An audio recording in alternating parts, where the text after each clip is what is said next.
This is the city alternative. This group wants to buy. Maybe there's a photo of it. No, I'm sorry, I had it already. That's why I didn't ask. It's not just the logos, it's streets or around. That's what I want. It's not self. No, it's not. You? It doesn't tell you any street. Much as I like that stuff. I know, right? Mander, whatever. How's it going? No. Yeah. Yes. I know. So that will be separated too.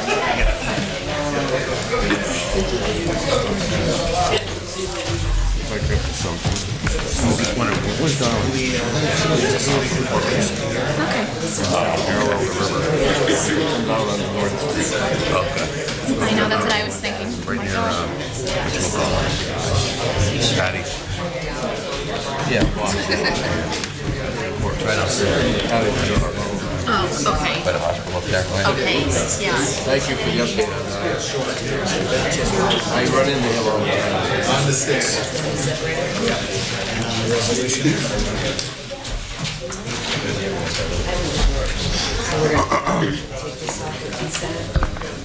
Add it to the end of this. Yeah, the last one.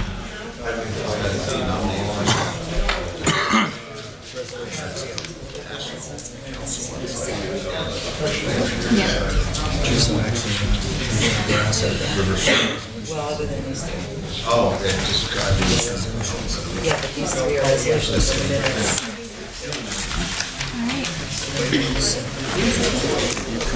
No. Okay. Why you go over and put that film now? Nothing like a confusing right now. Hold on, Betty. I did. Yeah, I did. Yeah, we just read it. Sure, Dana. Please stand for the pledge. I pledge allegiance To the flag of the United States of America and to the republic for which it stands, one nation, under God, indivisible, with liberty and justice for all. Almighty and everlasting God, who presides over all things in heaven and earth, come and preside over these deliberations, so that those that make the decisions may be guided by your wisdom. Don't believe a word you're saying, Jesus.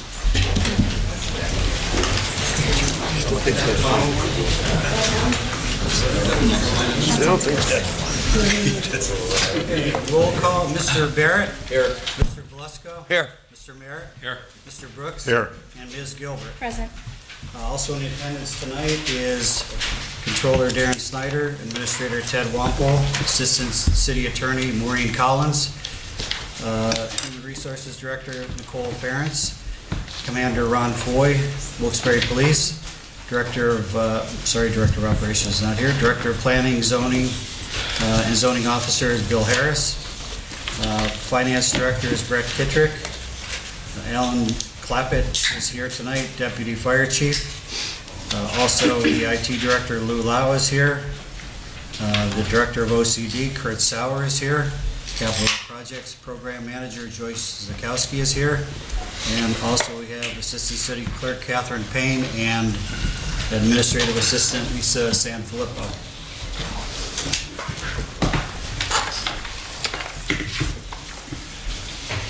I've been asked to read this at this meeting and every meeting here forward, just so everybody is familiar with the basics of a city council meeting.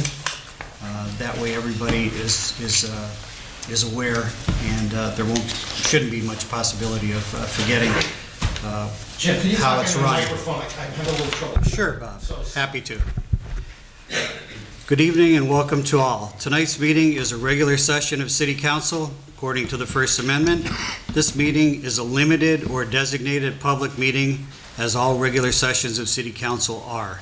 Council may establish rules and procedures per the First Amendment and the City Charter, along with the Administrative Code. The chairperson is the presiding officer of the meeting. As a city council meeting, specific rules and procedures of council are followed. The list below are examples of important council rules. They are not intended to be a complete list. The first one is adhere as closely as possible to the 5-minute speaker presentation limit for all. All remarks shall be addressed to the council as a body and not to any individual member thereof. No persons are allowed to address the council from beyond the rail, except the speaker at the dais who has the floor. Preservation of order. The chairperson shall preserve order and decorum, prevent attacks on personalities, or the impugning of members' motions. Points of order. The chairperson shall determine all points of order. Persons authorized to be within the council rail. No person except city officers or the representatives shall be permitted within the rail in front of the council during any meeting without the express permission of the council. Finally, in order to be heard by all here in attendance, as well as to be picked up by the microphones and recorders, when members of administration are speaking, please stand up and speak into a microphone, and council will speak into their microphones at the table. Jim, are these new rules that are being changed? No. Nope, we're just summarizing them, Bob, just so everybody knows what they are. Do you know when they're gonna change these rules so like people could, like say somebody here's a subject that they're an expert on, could talk? You know, when are we gonna change the rules and give us a little extra time? Because it used to be 10 minutes, now it's 5. Follow me? And there's a lot, just so you understand, some of the most productive meetings that were held here is when people were able to go back and forth. I'm not talking about being disorderly, but to actually go back and forth to get answers. So I just wonder, when are we going to change the rules to give some extra time? And if somebody gets here a little bit late, they could sign in, or if somebody in the audience decides they would like to talk on a subject, that they'd be able to put their hand up and talk. When are we going to do this? I'm sure council will take that under consideration, Bob, and when and if they decide to do that, they will do that formally at a meeting. For over a year. Thank you. Does anyone from the public wish to comment on legislation pending before council tonight? You want to go first? Go ahead. Well, go ahead, you warm them up and I'll finish them up. Well, start ahead. Sam Troy, first of all, you know, Mr. Ryan, that about this request of mine, before you actually start timing me, Right. The procedure is, I remind the folks here that if you want extra time to give input to the agenda, to the ordinances and resolutions, you can request it. The chairperson does not have the unilateral or arbitrary right to decide yes or no. It is up to council. Is a motion made and there's a vote made, correct, Mr. Ryan? Correct. So I'm asking council, and the reason why I'm asking this is a unique situation. I don't think there's a precedent for this, and at least in recent city history as far as I know. I wouldn't say I was raked over the coals the other night without my presence here, without my name being mentioned. But I was under fire, let's put it that way, as being a nominee for Mr. the Troy, I am municipal starting the authority. timer. You're going to start timing me? Yeah. So is this going to come to a vote where I can get extra time? I'm going to mention that, as I said to you You're going to just mention it, prior but to the meeting. you're not going to try to get a vote on it. So meanwhile, I'm losing Yeah, time. no, I'm going to try and get a vote on it, sure. Sure. So you may give it to me at the end. Yes. Okay, well, in regard to my own nomination as a member of the General Municipal Authority, I would just like to say that I think, I'm sorry I didn't attend that meeting the other night. I wish I had known what the focus of the discussion was going to be and how it would become at least a large part of that discussion. I think basically, to sum this thing up, that I don't want to talk at length in this because I have other points to make about important points to make about the resolutions here, the ordinances and the resolutions. I think council is basically, with the exception possibly of Mr. Brooks, using this as a pretext, the fact that I don't have certain quote-unquote qualifications for this position, as a pretext to argue against my nomination for this authority. Now, Mr. George, Mayor George, has shown faith and trust in me to be put on this authority as a watchdog. As many or most of you may know or not know, the authority, the golf courses, which oversees the golf courses in the city, has been losing money the last few years. And he wants me to be on that authority because he knows I would be a good watchdog. You people probably know that as well. All of you council people and many others in attendance as well. Why this business of qualifications comes up, I don't know. And I'm a little taken back and appalled by that, to be honest with you, Mr. Barrett. I know that you talked at length about that the other night. Maybe you can address some of this. You claim I don't have the qualifications for this because I'm not a golfer. Was that one of them? I'm not sure. Or you didn't want a watchdog in here on the authority? What are you afraid of? Mr. George, Mayor George, has made it clear that he wants somebody on there to guard the city's financial position, to strengthen the city's financial position, which, as we all know, unless we have our heads hiding in the sand, is in a pretty precarious state right now. And it's going to get worse, I feel, with the resolution that's on the agenda tonight to refinance debt. I'm sorry, Mr. Wampo, but I can't agree with this refinancing business, and I'll get to that in a moment. I don't know how much time I got left. I just want to say that also in regards to this nomination, that I feel that certain personal resentments on the part of council has come to the fore here. I know seem like I'm confrontational, and in the past, in the last 10 years or whatever it is that I've been speaking out to this body when other people are on it, it seems that way. But I never, as long as I've addressed this council, I've never maligned or slandered anybody or attacked anybody's character or attacked anybody's integrity. I've never done that. I have respect in you and all of you, despite political differences, despite differences on agenda, despite differences of opinion on various city affairs. And I would hope that you have the same respect for me. You bring up the business of qualifications, Mr. Barrett. You're an ex-police chief. What qualifications do any of you have? Do you ever have any experience in public administration? I've had experience in public administration, for the record. I used to work for a private nonprofit called the Economic Development Council. I ran a program there called the Circuit Rider Program, where I trained people to go around to the different municipalities. I wish they had that program today, and work for nothing. And they would take care of various city functions. I trained them and worked there for a couple of years. Unfortunately, my funding came to an end. But that's part of my so-called qualifications, if you want that.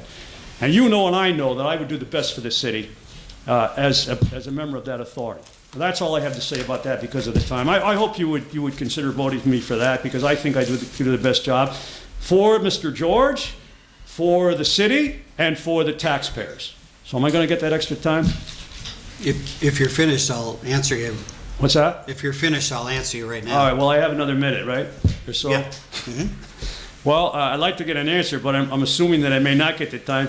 I just want to speak out against I think this is a red herring, as I said, Mr. Wampo. I'm sorry that I think the business of the refinancing of the debt, which is going, as I understand, to be voted on here tonight, should not be tied into the Solomon Creek project. Because you people, because it looks like these people, if they vote against this refinancing package, are voting against repair of Solomon Creek. It should not be that way. The two should be extricated from one another. Because the facts, I just don't understand the way the city does business, why this thing is revealed at the last minute, and people get to comment on it, and you people are going to vote on it tonight. And lo and behold, we're going to be in debt till 2039 with a $120 million debt. Go ahead. Do I have the extra time or not? Okay. Because I certainly don't want to overstep my bounds here. I know Bob has some stuff to say and other people. Okay, Mr. Troy, historically, the chairperson would make the call on whether or not to allow more than 5 minutes for a member, for a member of the public to address council. Okay? And council in the past has never objected. At times, council has given extra approval. The chairperson's decision always stood by tacit approval of council.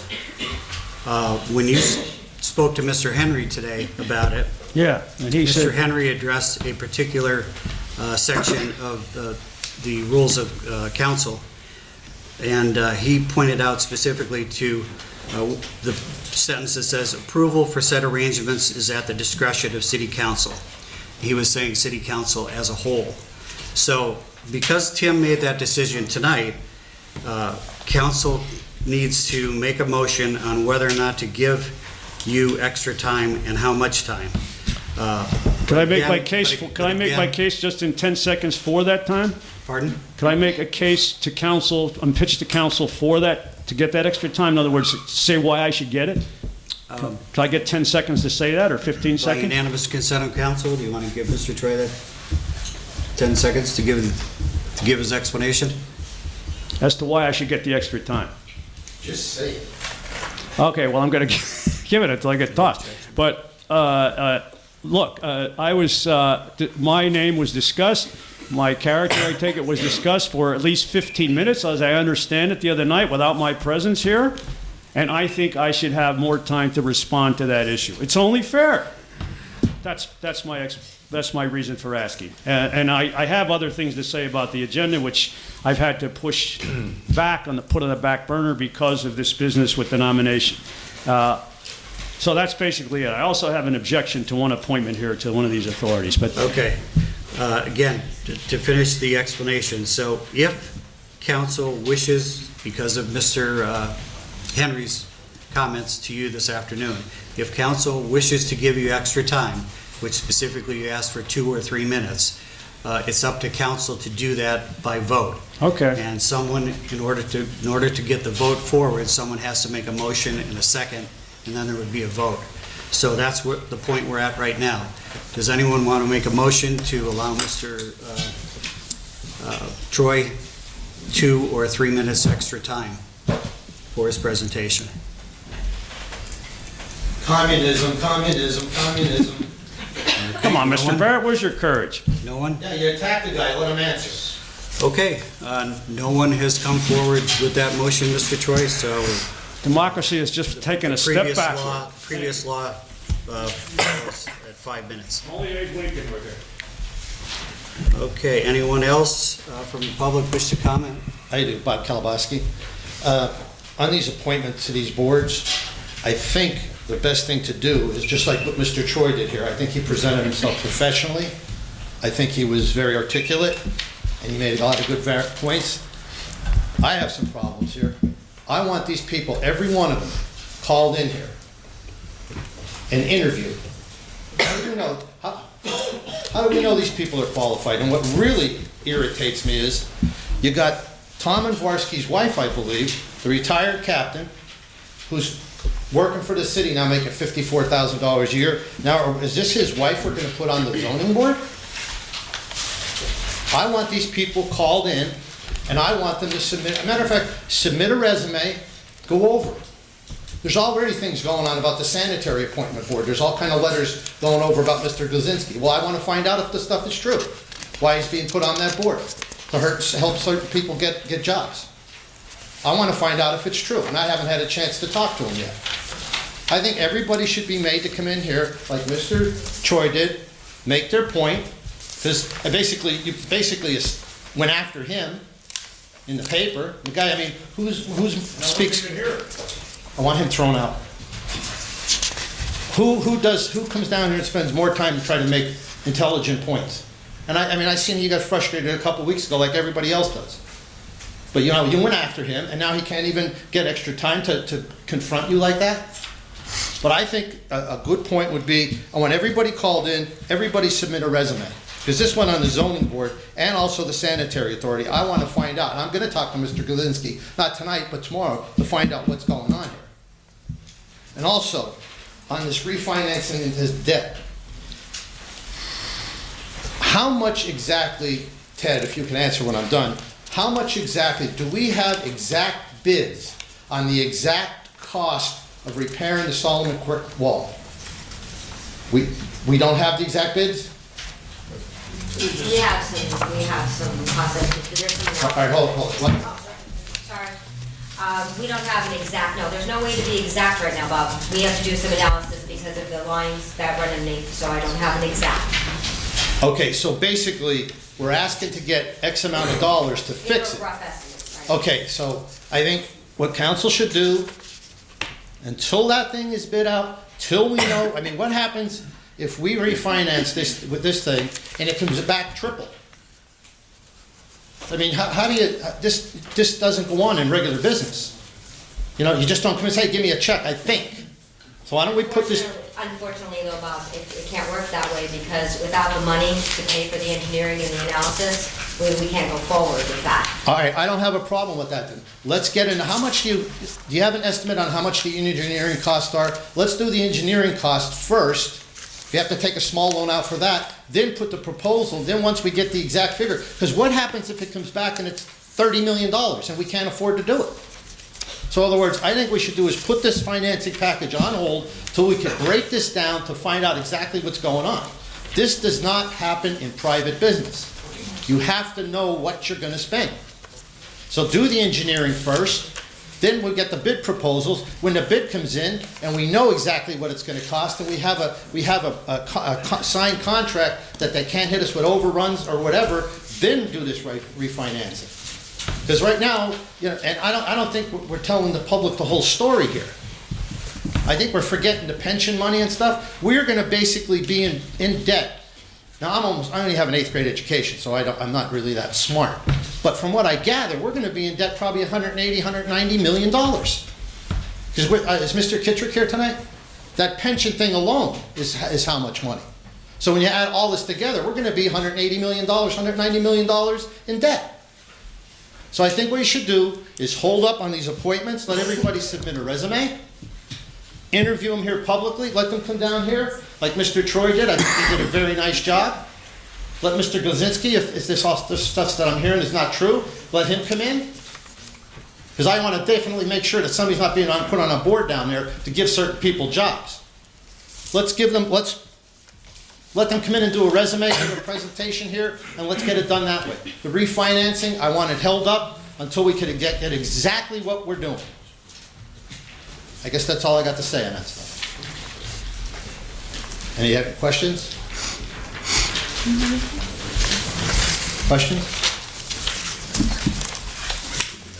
No. Okay.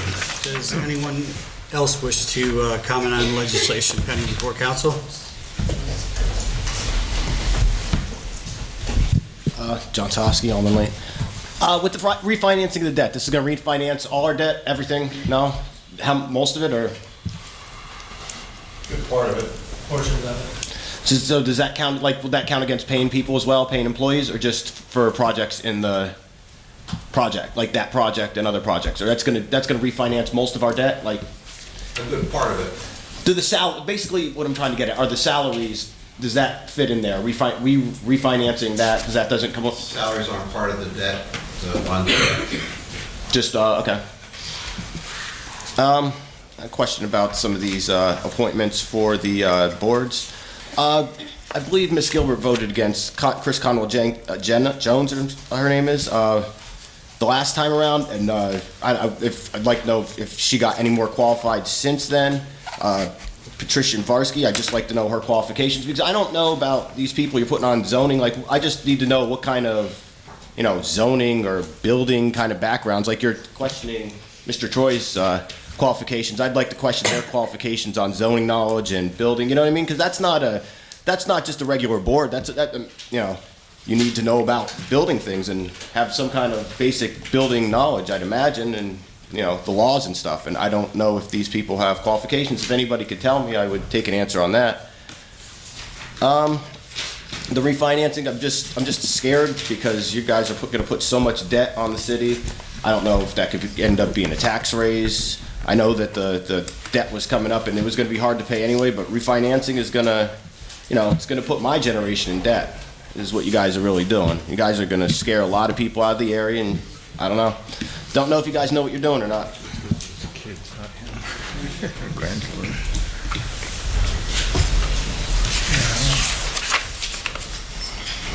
So, Madam Chair, I have some questions or some comments.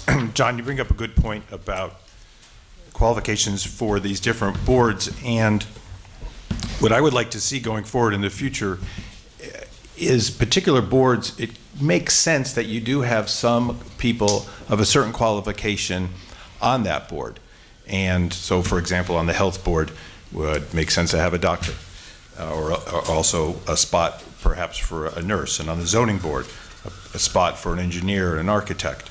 But I'm also don't want to dampen anyone's proclivities to come forward to volunteer just because you might not have any experience, because we all know you also can learn a lot when you go on a board over time, and so you would also have spots for lay people. So I think there might be a mix that we could figure out going forward on certain boards where you have a lay person and we have someone that had qualifications. Thank you, Madam Chair. Anyone else have any comments? Okay. Anyone else on pending legislation? Okay.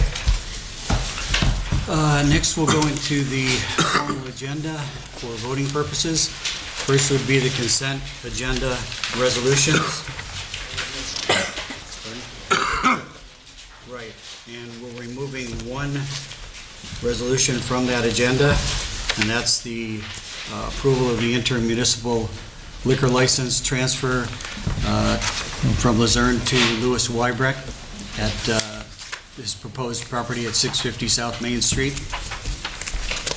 So we have a consent agenda excluding that resolution. Motion, second, and vote. Take the motion. And a second? Second. Okay. Mike Belusco. Mr. Barrett. Yes. Mr. Belusco. Yes. Mr. Merritt. Yes. Mr. Brooks. Yes. Ms. Gilbert. Yes. Motion passes. Next would be the single resolution on the, pardon? I'll do the single resolution for the intermunicipal transfer for Louis Wybrecht. Motion, second, and vote.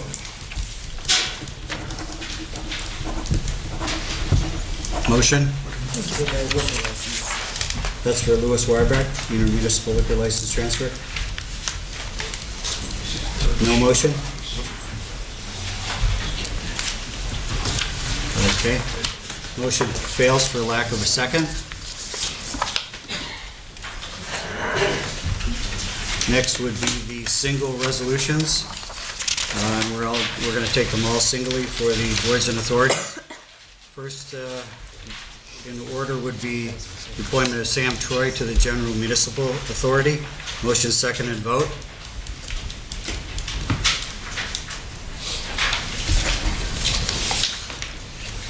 Motion? No? Okay, motion passes for lack of a motion. Next would be the reappointment of Elliot Sokoski to the Board of Health. Motion. Okay. Mike Belusco, second. Mike Barrett. Belusco, Mike Barrett. Mr. Barrett? Yes. Mr. Belusco? Yes.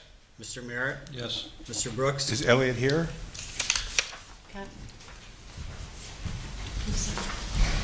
I'm voting yes, but I'm disappointed the person doesn't show up. What was your vote? Yes. Yes. I'm disappointed.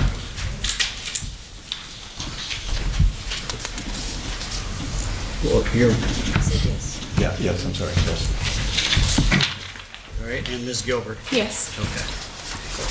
Next is the single resolution appointing Joanne Jones to the Housing Authority. Beth? Second? Mike Belusco? Mr. Barrett? Yes. Mr. Belusco? Yes. Mr. Merritt? Yes. Mr. Brooks? Ms. Jones here? No. Again, I'm disappointed that people don't show up with their board to be appointed to, but I'll vote yes. Okay, thank you. Ms. Gilbert? Yes. Motion passes. Next would be the reappointment of Paul Maher to the Parking Authority. Motion, second, and vote. Motion. Okay, second. Mike Merritt. Mr. Barrett? Yes. Mr. Belusco? Yes. Mr. Merritt? Yes. Mr. Brooks? Mr. Mayor, you here? Again, disappointed that someone didn't show up for appointment to a board, but I'll vote yes. Okay, thank you. Ms. Gilbert? Yes. Motion passes. Next is the reappointment of Robert Javers to the Parking Authority. Motion, second, and vote. Make the motion. Bill Barrett. Second. Mike Merritt. Mr. Barrett. Yes. Mr. Belusko. Yes. Mr. Merritt. Yes. Mr. Brooks. Mr. Jabers, are you here? Again, disappointed someone who's getting appointed to an authority is not here, but I'll vote yes. Okay, thank you. And Ms. Gilbert. Yes. Motion passes. Next is appointing James Conahan to the Parking Authority. Motion second and vote. Motion. Okay. A second.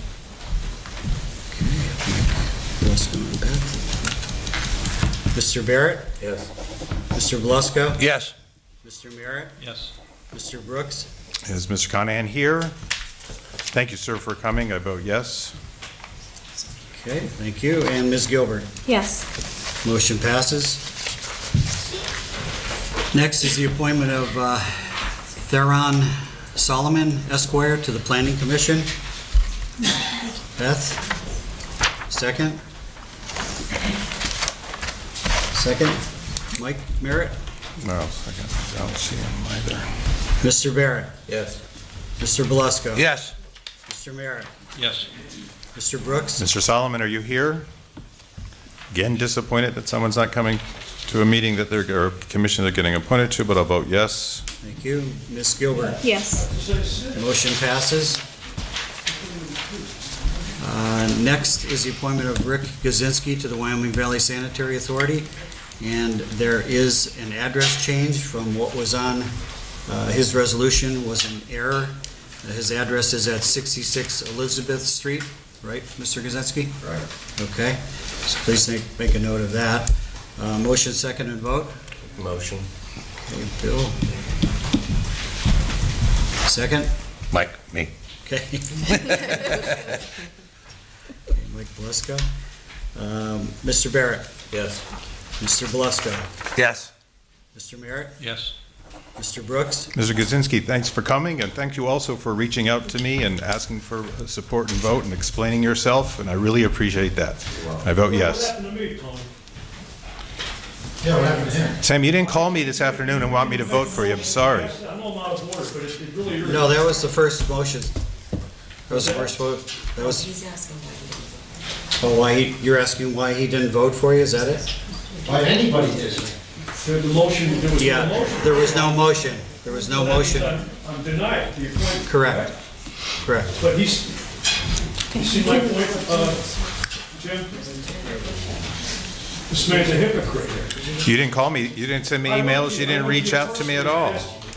You just said, you just came to change rules to a meeting. Okay, so Mr. Brooks, you voted yes? Yes. And Ms. Gilbert? Yes. Okay, motion passes. Next is appointing Chris Conwell Jones to the Zoning Hearing Board. Motion second and vote.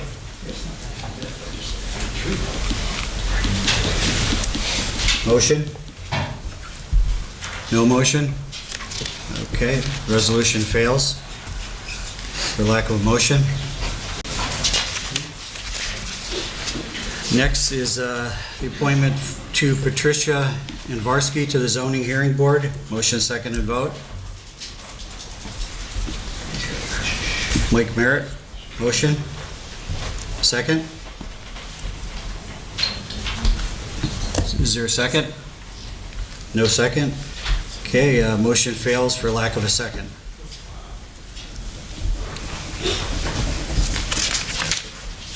And we have the reappointment of John Burgle to the Zoning Hearing Board.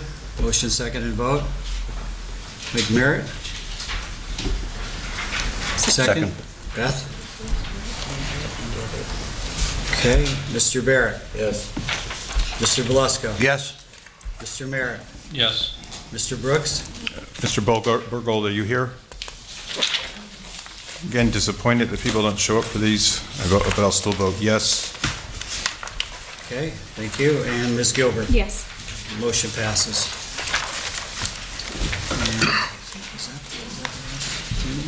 That's the last one. Okay. Okay, next, that concludes the resolutions. We did the consent. Okay, so this is a this is the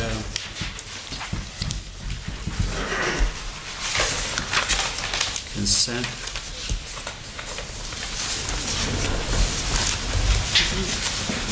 This is the consent agenda ordinances, okay.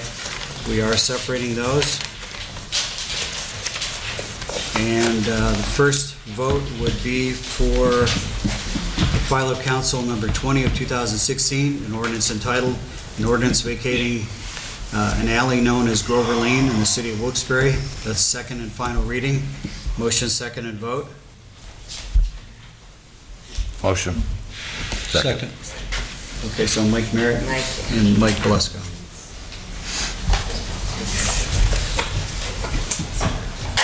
Okay, Mr. Barrett. Yes. Mr. Belusko. Yes. Mr. Merritt. Yes. Mr. Brooks. Yes. And Ms. Gilbert. Yes. Okay. Next would be the file of council number 1 of 2017, an ordinance of the council of the city of Wilkes-Barre, Luzerne County, of non-electoral debt by the issuance of general obligation bonds and/or notes on first reading. Motion, second, and vote. I have questions. Okay. Okay, I don't know who would be the best to answer them, but before the vote. Bill, can you speak into the microphone? I will. Thank you. Sorry. I'm sorry, just move it over. Thank you. We had our discussion on this on Tuesday. I think we all had a lot of time to think about it, and certainly some questions arose in that interim period. So I do appreciate our administrator bringing back the PFM people to answer any questions that we may have. I'm not clear on the difference and how it affects this with taxable and non-taxable bonds. And I know we've been down this road before with refinancing, probably Mike and I more so than others, but I don't recall this being an issue and what it actually means in the long run to the debt payment. Does this affect anything like our credit rating or do anything a negative? Sure. Well, again, good evening, Scott Shear with Public Financial Management. As far as the taxability of the debt that's being considered, it is a mixture of both tax exempt and taxable. A portion of the restructuring component of this, kind of the smaller portion, will be tax exempt. Traditionally, tax exempt debt does have a lower interest rate than taxable debt. So I would say the majority of the restructuring of the debt is taxable. Most of that is because the debt that we're actually restructuring is taxable as well. So if you already have taxable debt outstanding, when you go to refinance it or restructure it, typically it has to maintain that taxability. The new money component of this for the Solomon Wall project, that will be tax exempt, of course. So of this transaction, I would say maybe about, let me just take a quick look here. I would say about a quarter of the transaction is tax exempt and the balance is taxable. And again, most of that is predicated because the debt that we're funding is taxable. And when something is taxable, what does that actually mean to the city? Well, it just means it comes at a higher interest rate. It has more of an impact to, I'd say, the investors that are buying it, whether or not the interest income is tax deductible or not. But again, taxable debt for the city purposes as the issuer, it results in a higher interest rate than tax exempt debt. And that's all been factored into the analyses that we've been running. Something new that hasn't arisen before, at least I don't recall that issue. In the past, when we've done this, and this has been done numerous times, there have traditionally been different options presented. It appears as though we're looking at one option, and only one option, to restructure our debt. As I recall, there was smaller portions and with the attempt to level out the debt payment, which is good. We like level debt funding, but it appears as though we're putting everything in there, and when we look at the report that you provided, we're going from 80, and I'm not looking at the numbers right now, but from an $86 million liability to about $120 million later on. So if we left everything alone and just let everything mature as it is, the city would incur $86 million in... 86 million of principal and interest Yes. paid back over like that. That's right. And so after this restructuring, including the new money for the Solomon Wall project, it does come to about 126 million. Now, one thing that we always analyze when we're looking at the restructuring component of this, as we mentioned before, we are taking debt that's maturing, I'll say in the near term or the midterm, and pushing out longer. So that does absolutely come at a cost. When you look at it at the numbers that we were just talking about was what I'll call the future value cost.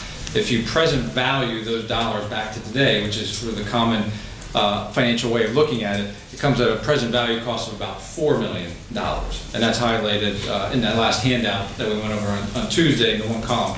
So, again, we are pushing that out. There's no secret to that. It does come at a future value cost, and we kind of went through the rough numbers of roughly about $38 million to do that, to get a more sustainable running rate of about $5.6 million going forward to afford the city that cash flow relief. But when you present value that back, it's about a $4 million cost to the city.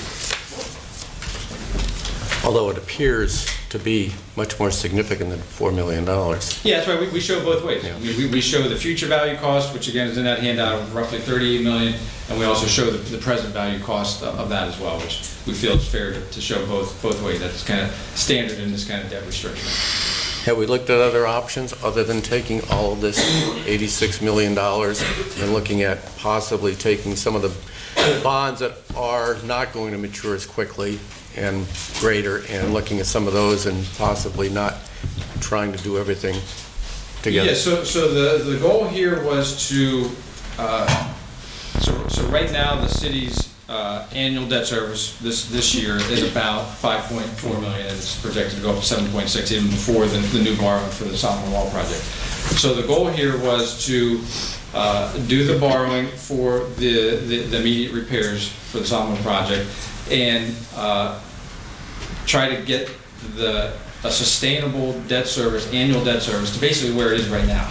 That is what's considered probably the more affordable running rate that the city is able to pay over the in the future here. So that was our goal. Was we know we're at 5.4 million in annual debt service right now. It's jumping up to about 7.6, but when we factor in the debt service for the Solomon project, it's going to go closer to 8.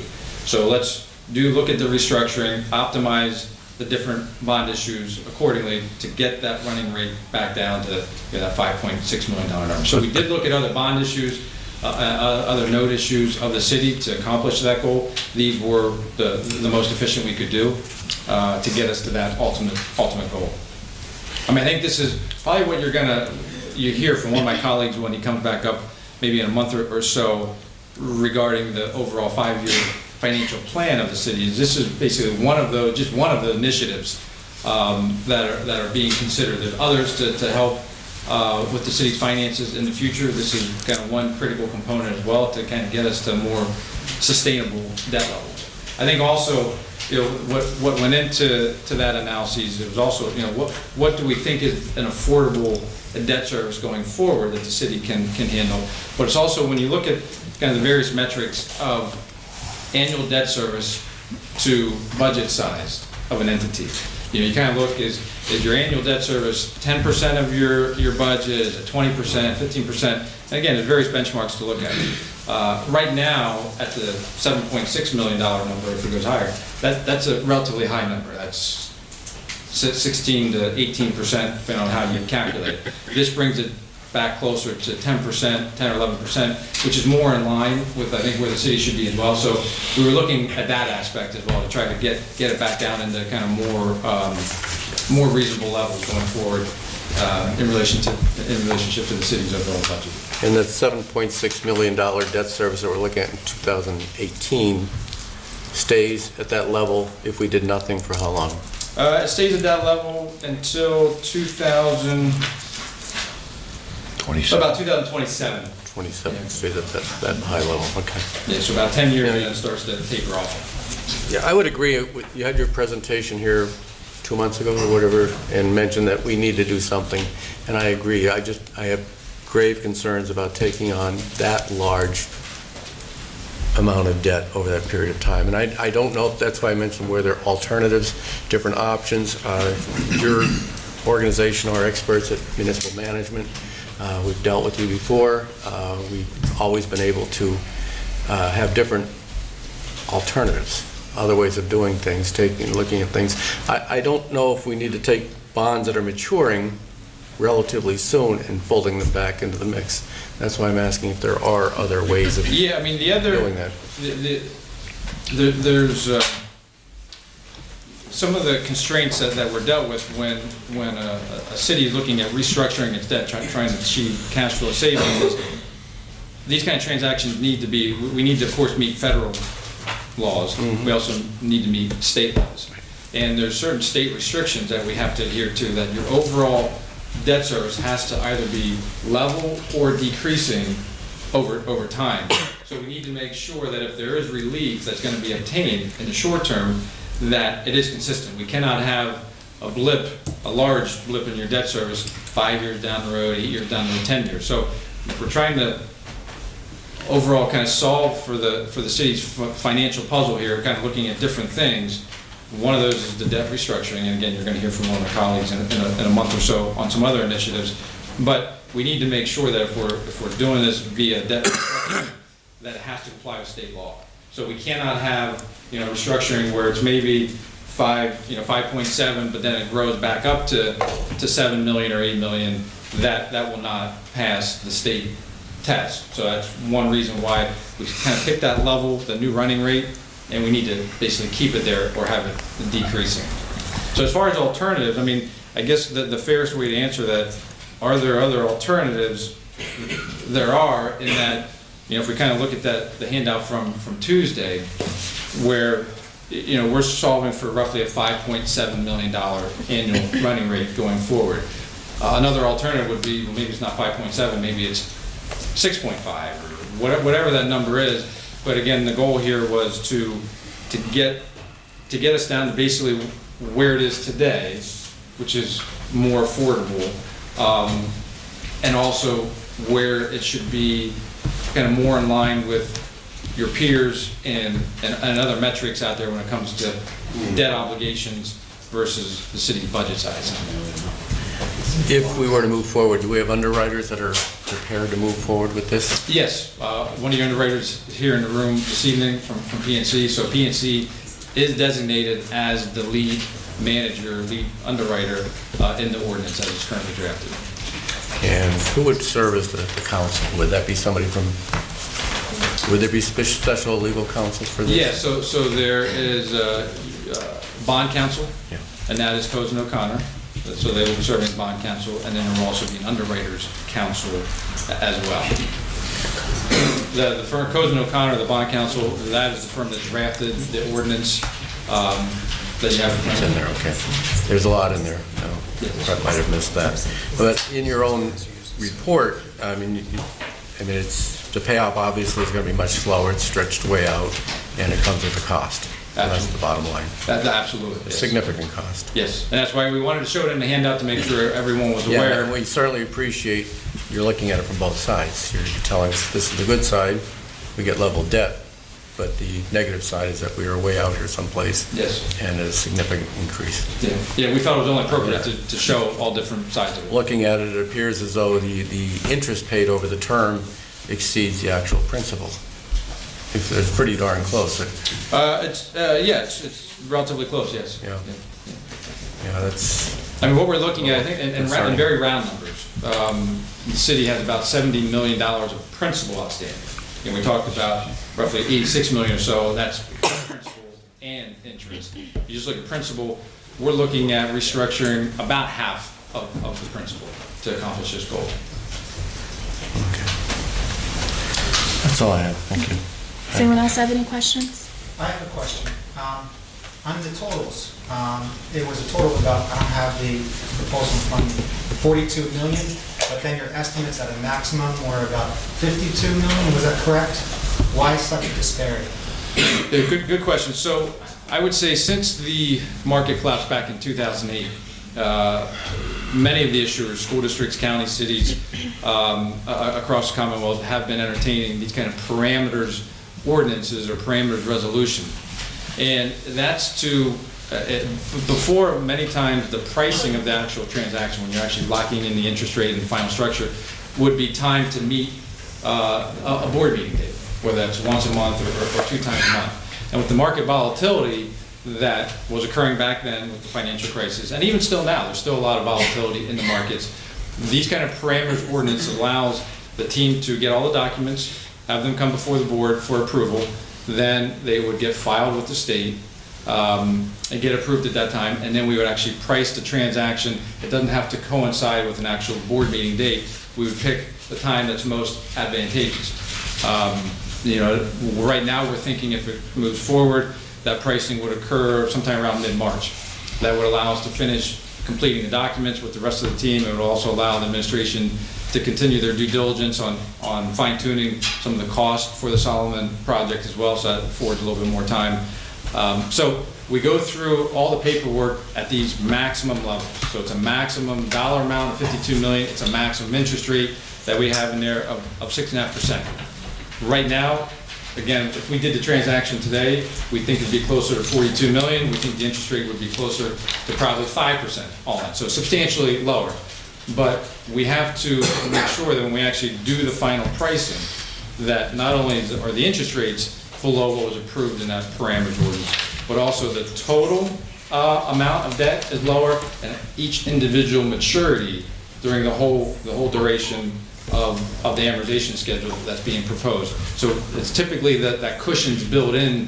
And it's not uncommon if you have basically a $42 million financing to have that additional cushion of roughly $10 million, or close to 20–25%. And that's, again, very, very standard. Now what will occur is, number one, by law, the only purposes that we're allowed to borrow this or actually execute the transaction is to complete the restructuring as laid out in the ordinance and to fund the Solomon Wall project. That's it. No other funding can be obtained for any other purposes. So let's just say things hold out to about what we're expecting right now. Then after successful completion and closing of this transaction, your bond counsel would file additional work with the state to say, okay, we got approved for $52 million in the maximum ordinance. We only needed $42 million. Now basically erase that $10 million difference from Wilkes-Barre's books, and that's, again, normal protocol. So your projected interest rate would be between 5 and 6%, you would say?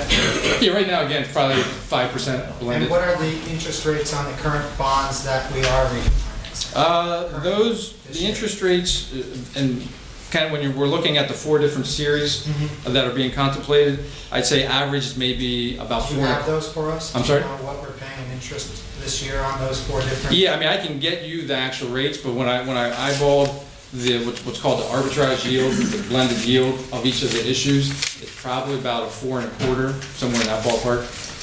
But you don't have the actual interest rates for us today? I can. Again, I mean, I can kind of walk through. So the interest rate's going to go up by this refinance? Yes. Yeah. So the reason for when we go back to the prior conversation of the future value cost being about $38 million and the present value cost being about $4 million, that's a combination of 2 factors. It's a combination of stretching the debt out and over a longer term, and it's also the other factor is what the new interest rate is going to be. So by lowering our payment, we're actually taking a higher interest rate at a longer term. Correct? That's correct. And then the other question I had was I didn't see what the costs were, like closing costs or so forth, for this transaction. So what would be the cost of that? Yeah, I would say, I'll answer that a couple ways. Right now, we're, just for modeling purposes, I'd say we have a pretty conservative number in there. A general rule of thumb when you're doing a financing is that the issuance costs are usually around 2% of the amount being funded. In that case, that would be about $800,000, give or take. So this refinance will cost the city $800,000? Well, no, that's I'm just kind of background. So that's the general rule of thumb is 2%. What we're modeling here, I'd say, is about probably about 1% issuance cost. So we've already backed it down substantially from the general rule of thumb to 1%. So right now the model is just assuming $400,000 of all-in cost. I'd say, to be fair, if we think about some of the city's prior financings, maybe one of the more relevant ones was the one done in 2015. That was roughly about $30 million. I would say that we will make sure that these costs, even though this is a larger transaction, will come in very close or very comparable to that, again, that kind of comparable transaction that was done in 2015. So you're saying minimum of 400,000, maximum of 800,000? Yeah, I don't think it's going to get anywhere close to that 800,000. Again, that's just modeling purposes. If, assuming the ordinance moves forward, then we'll start fine tuning the issuance costs, breaking them out, and we'll be able to have kind of more detailed discussion. But for these initial purposes, we just kind of keep everything lumped. So from our modeling standpoint, we always start with, okay, start out with the general rule, 2%. Well, that didn't seem very applicable here. We thought we could definitely do much better. We knocked it down to 1%. And that, I think, also is going to keep us in line with some of the prior transactions. Thank you. You're welcome. Okay. Any other questions? There's one, I'm sorry. There's one in here in your report talks about the Series A of 2014 involving Cole Street. Need to discuss and further analyze that. As you know, a lot of these bonds generate revenue on their own. Cole Street being one, the intermodal being another one. The energy savings ones. I don't know what that means, that they need to discuss and further analyze that. Yeah, and we've done that. So one thing that, kind of being new to the city here recently, we understood that there were some prior new market tax credits done for the Cole Street project and some other financings back, I guess, starting in 2008 or so, and then they were later refinanced. Well, that 2014 A, the one that we have targeted here, that just kind of was on our radar screen that it had something to do with the Cole Street project, so we needed to do some further due diligence, and we have done that with the legal team, and there's no issue. It's more from a tax standpoint. We just wanted to make sure we did our due diligence to make sure there's not any kind of restrictions that we need to be aware of, and we found none. And when you mentioned previous restructuring. We've done that many times over the years, and it's been done to capitalize on our rating and usually to get a lesser interest rate, a better interest rate, and possibly lower our debt payment in that particular bond or bonds.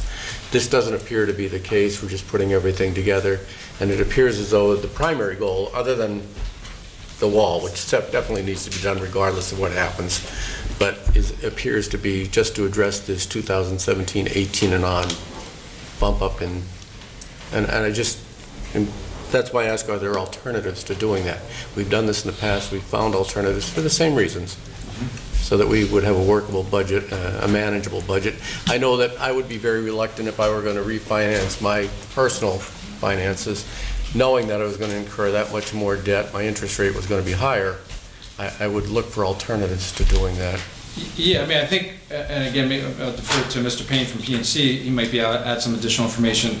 I think in some of the more recent transactions that the city has entertained in the past few years, some of the goals were to, as you mentioned, lower the running rate. I believe as of a couple years ago, the high point was around 8.8 million, so somewhere in that ballpark. And there were some restructurings contemplated to get us down to that, actually the $7.6 million level that's going to. So there have been attempts in recent times to sort of try to get the cash flow a little bit more affordable. Now I think we kind of realize that number may not be affordable either, which now needs to drop again. I think the other thing that's sort of facilitating this option as well is, obviously we have the Solomon project, which is important.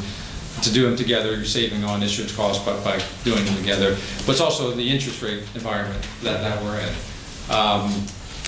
The higher the interest rate environment, the more costly a debt restructuring will be for the city. No one has a crystal ball, no one can really predict anything, but when you kind of look at all the various models and the forecast out there, everything is pointing to higher short-term rates and higher long-term rates, which would add to the cost to finance the Solomon project on its own as well as the restructuring. So that, I think, is also facilitating the timeline and the need for this restructuring now. Because I guess one of the other options would be to just do a 1 or 2 year carve out of the debt. Just look to carve out 2018 and 2019. But then we're going to have we're going to need to address the same issue again in a couple of years, more likely in a higher rate environment. So there are, I guess I'll say there is kind of that other alternative where instead of restructuring and getting kind of a consistent level all the way through for budget certainty and the fiscal sustainability, we could again just tack it a year or two, but we're gonna be in the same situation where it's gonna jump back up, and then there's gonna need to be addressed at that point in time. So, I mean, we did contemplate that, but given the other dynamics, this one proved out to be the better model. But you do have those types of numbers actually worked out somewhere. I'm sorry? You did analyze that and did come up with alternatives, working that out so that we... Yeah, we ran some, internally, we ran some other scenarios. Correct. Scott had mentioned the historical aspect of it. He mentioned 2008. Since 2008 up until probably September of last year. Can you come forward, sir, with your name? Dave Payne from PNC. The last 10 years with the interest rate environment, you have had multiple opportunities that we've been here before you to save interest by refunding bonds because that interest rate environment had been going down 10 consecutive years. And in some cases, the annual savings were $750,000. On one of the transactions, it was over $1.2 million. Saved in next year's budgetary cycle. So you had a number of opportunities. I'd probably say 7 out of the last 10 years. You've had an opportunity because of lower interest rates and because of the structure and timing of your call dates on your outstanding debt to save money and apply that to next year's budget. Because of the call date changes now in the last 12 months on your outstanding bonds, because quite frankly, in the last 3 to 6 months, rates have risen substantially, and they're projecting that they're going to continue to rise. That takes away any of that opportunity for a year-over-year opportunity to save.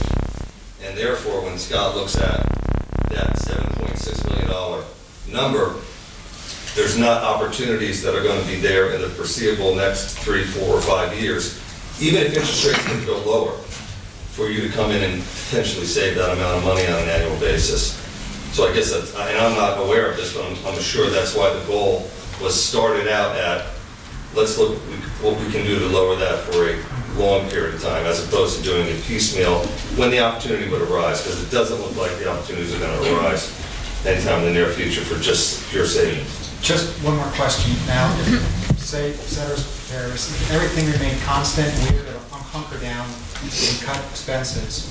Our current debt service payment is a little over $7 million a year. About 7.6. 7.6. Without the supplement. So what would it be in 10 years?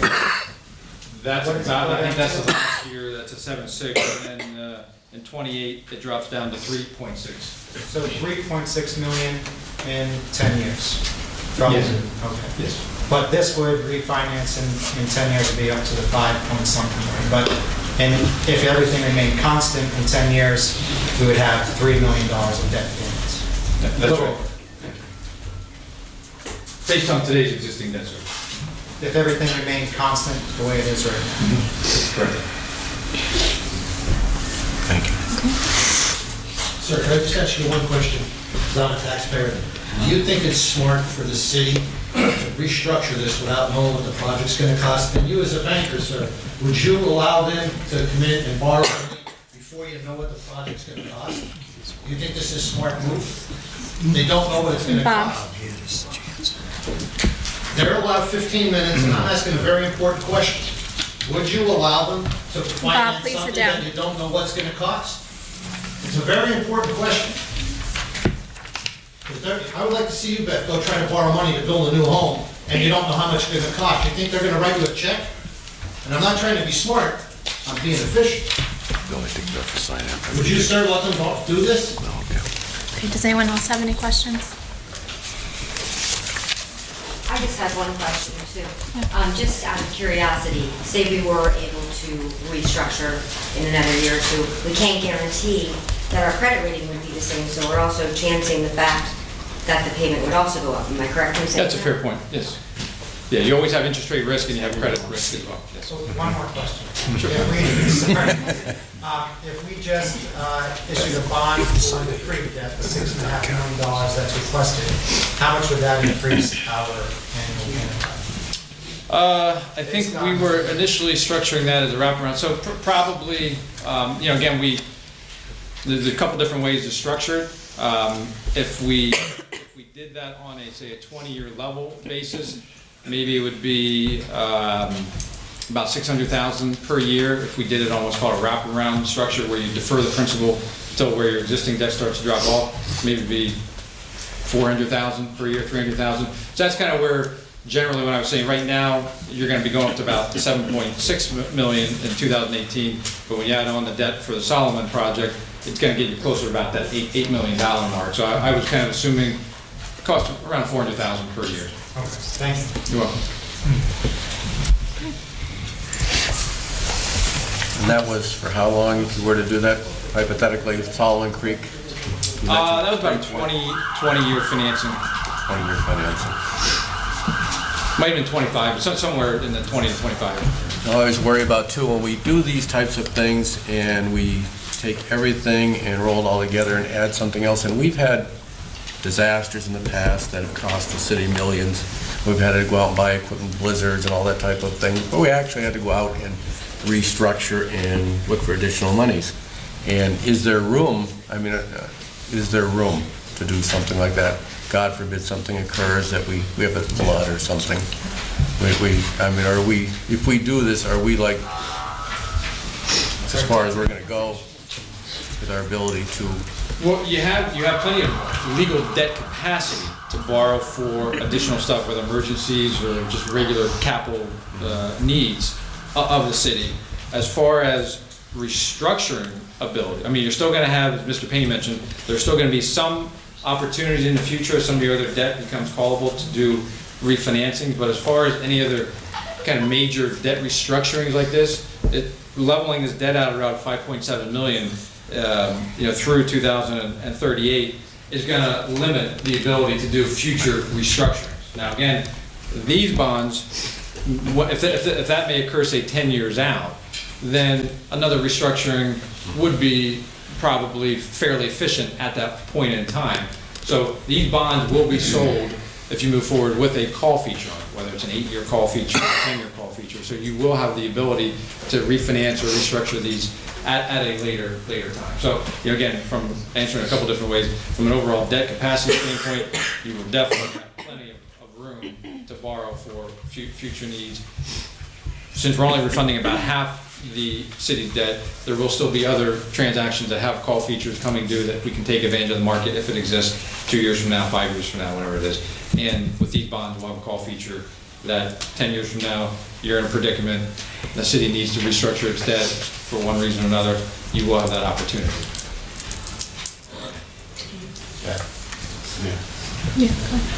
So, Councilman Barrett brings up a good point about being able to fund in case of an emergency. It's exactly what we're doing with this bond issue. The emergency is Solomon's Creek. So if the idea is to be able to give us enough room in financing to take care of this emergency, that's what this does. So, I agree with you, down the road, can we do it? If we can do it, then we should do it. And this is a perfect example.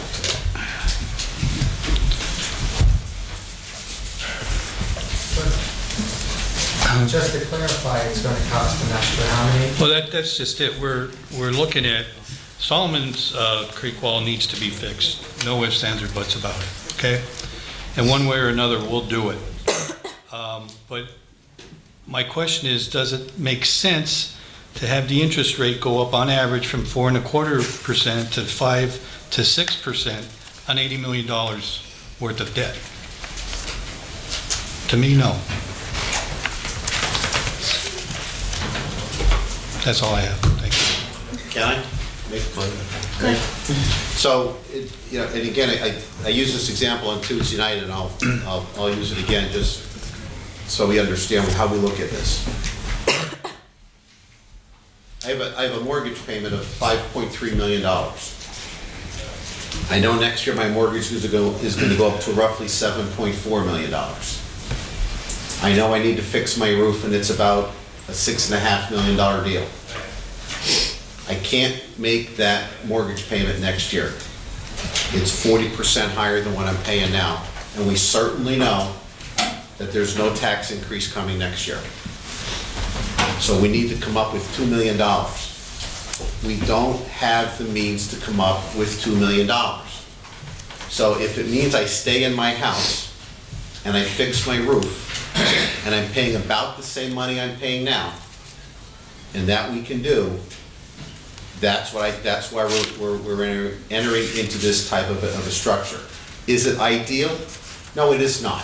If I could pay off my mortgage in 10 years, which is the way the current bonds are set up, 10 to 15 years, would love to do that. If I have to refinance and spread it out so it gets paid out in the year 2039, I don't want to do that, but I want to stay in my house. And listen, we do not want to head closer to Act 47. And in order to give us some financial stability for the foreseeable future, this is going to allow us to do that and to take care of one of those emergencies that we are all talking about. So with that in mind, I just ask for council's approval. Maybe just one point of clarification, just to make sure it's clear. We were talking earlier on, and mentioned a few other times, about the future value cost and the present value cost. And when we were looking at that table from Tuesday, there's a future value cost of about $38 million. Just to be clear, within that $38 million cost, maybe $9 million of that is just due to the new money related to the Solomon Wall project. So the actual that restructuring component of that cost might be closer to $29 million, $30 million. So I don't know if I made that clear enough, but just wanted to reiterate that point. The fact is that we'll be paying back $38 million to have $6.5 million to fix the wall. Correct? And to lower the city's running rate down to the more affordable level, yes. So you're right, I mean, it's a balancing act of cash flow relief, what can the city sustain going forward, from budget predictability standpoint. So cash flow, you have to look at it from both standpoints. The importance of the cash flow relief on an annual basis, being able to pay your bills, and then the future value and present value cost of this transaction. That's what we're kind of trying to balance here.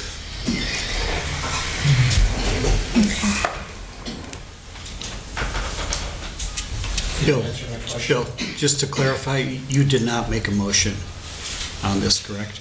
You just initiated a conversation? No, Okay. it's for conversation. Right. Discussion. Okay. No, I just sense that there's a lot of concern about taking on this considerable amount of, we understand why we're doing it. We understand the necessity. We understand what we're facing, in addition to all the other increasing costs that we have, and in some cases flat or decreasing revenue. We all understand that. And that's why I was asking, did we look at any alternatives?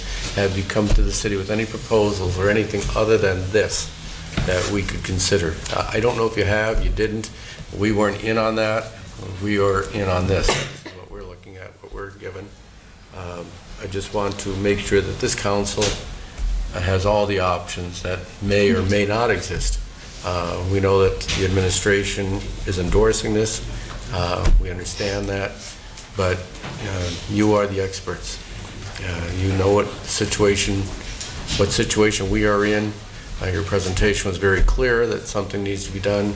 We've faced similar situations like this in the past.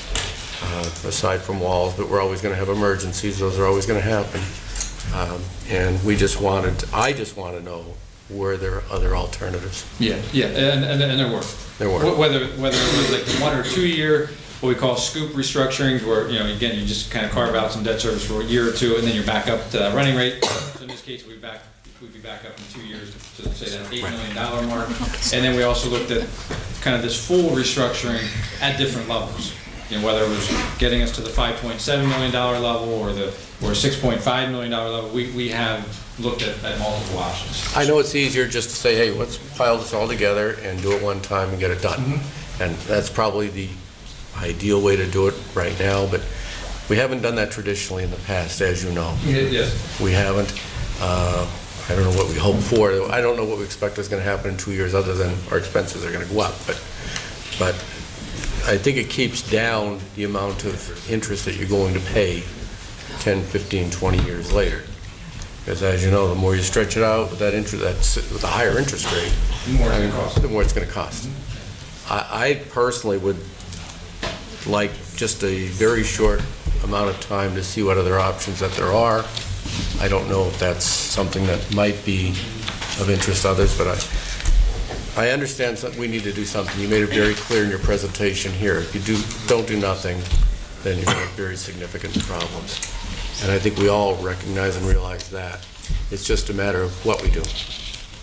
We realize that something has to be done, and it's just a matter of choice. I always like choice. I like choices.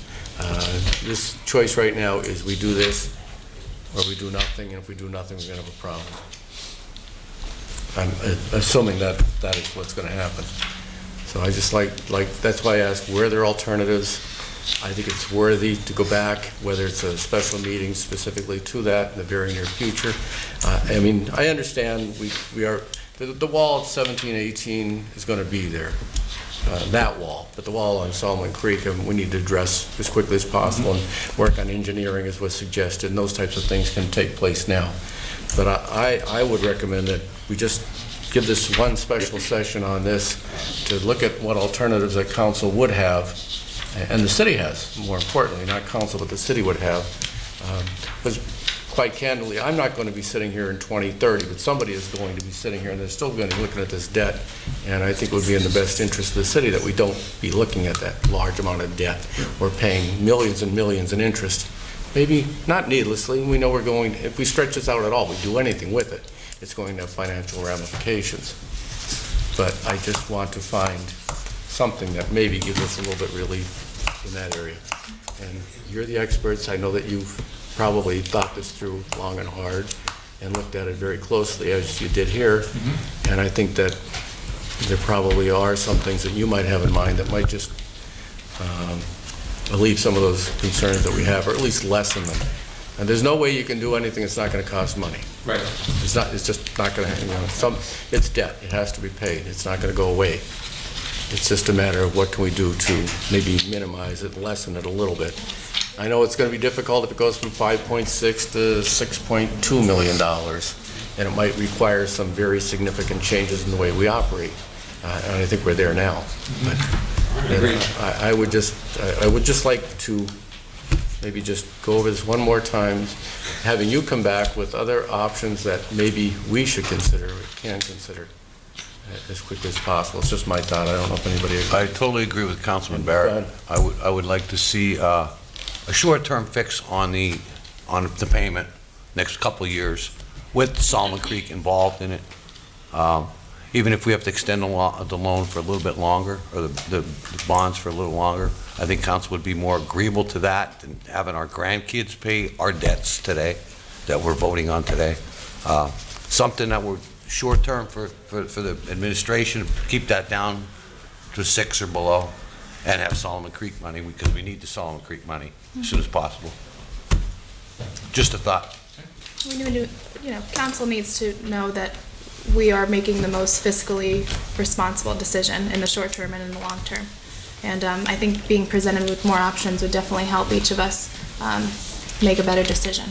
And maybe they wouldn't be viable options. Very well may not be. Right. Yeah, I know you've been working on this, but we haven't been privy to a lot of it. We have what we have here, and I'd just like to hear a little bit more about it. Just my thoughts. So, I agree. I don't want to vote no on this, but I would like to maybe just a short table just so that we can re-meet on this. And Mr. Barrett, could I just suggest, since this is only first reading, would you want to at least get it started on first reading? And there has to be at least 10 days in between first reading and second reading.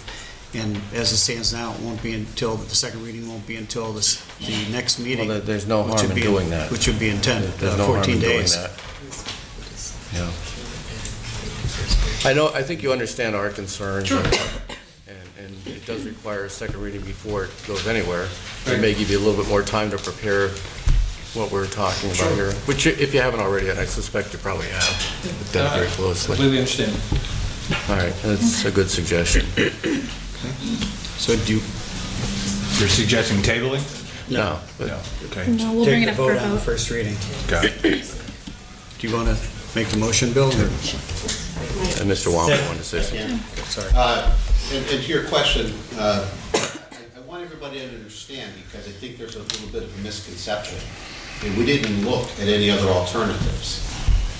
We looked at several alternatives. And again, and part of our responsibility, our fiscal responsibility to the taxpayers as well, is to come up with what we believe to be the best alternative for the taxpayers now and in the future. And again, I don't want to minimize that Solomon's Creek issue, which has been around for a very long time, and as we know now in December, is in grave danger of causing a serious issue to those people down there.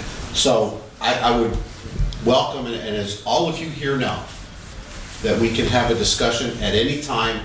Certainly will involve Scott, and obviously will involve Dave or anybody else who we need to talk about and to review some of what those other alternatives were. But this gives us that best alternative, credit rating wise, payment wise, and allows us to stay in our home. So we've done that work. That's what we're tasked with. So I just want to make sure we understand, we didn't hop, Scott, and correct me if I'm wrong, we didn't hop on the first alternative that came down the pike and said, this makes more sense.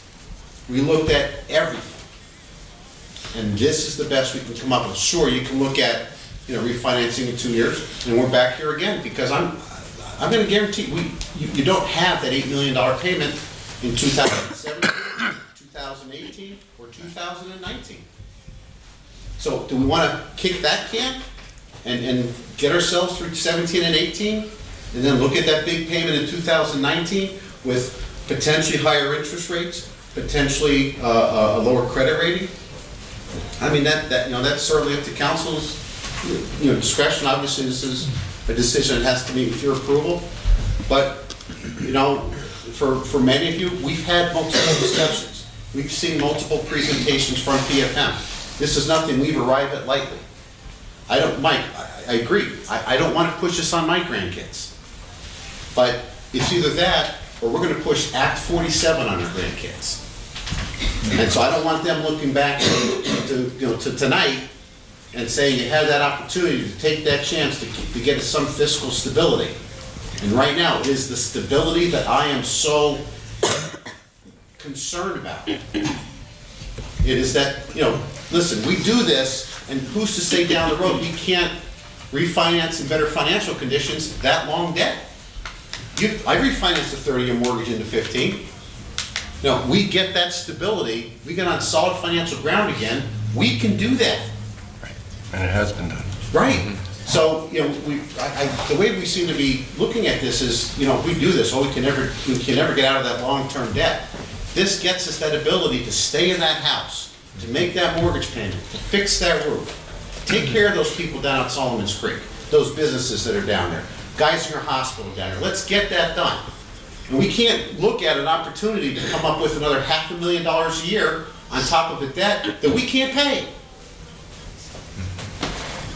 And again, many of you know me. We've talked about these. And certainly we've spent an enormous amount of time since I've been here since May looking at the finances. This is nothing that we sought to do because it was just something to do. The city has done, Dave, we talked about it. The city has done multiple refinancings down the road to push debt down the road, just for pushing debt down the road. We're not just pushing debt down the road. We can't make that payment in 2018. We can't make it. And there's no one here after the presentations that is disagreeing with you, to my knowledge. Right. I would like to just stop you right there. The people of Wilkes-Barre put me in office in the controller's position to be their watchdog, to make sure that their tax money is being used appropriately. And the fact that the mayor's office and administration had all of these meetings without inviting me to be an eye for the people, I think is wrong. And that's why I have a problem with any vote on this today, because it has been in the dark of all of us what the other options are for the city.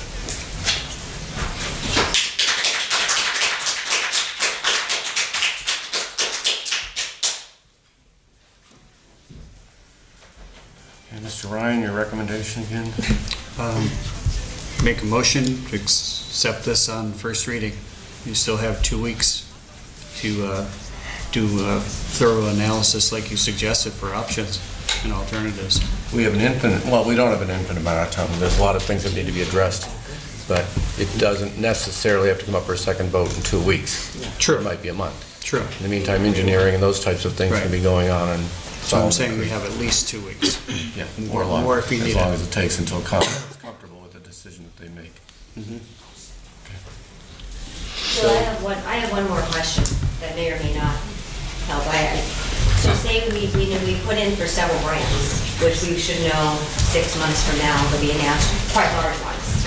If by chance we are blessed with one of them, would that, number one, would it be their penalty for not taking out as much money as what we're refinancing? Or number two, what would the benefit be if we did not need to take out as much money as what we're asking for the Solomon's Creek section of that refinance?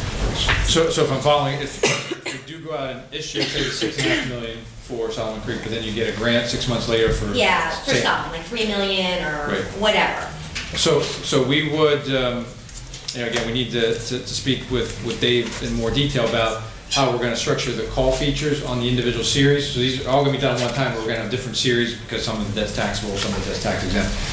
We would try to put the shortest call feature possible on the new money piece. It's probably, we'd hope for maybe a 5-year call feature. It might have to be a little bit more. So that if you did get the grant money, basically what we do, put that money in escrow to be used to defease that respective amount of the new money series, which would lower than the new money payment.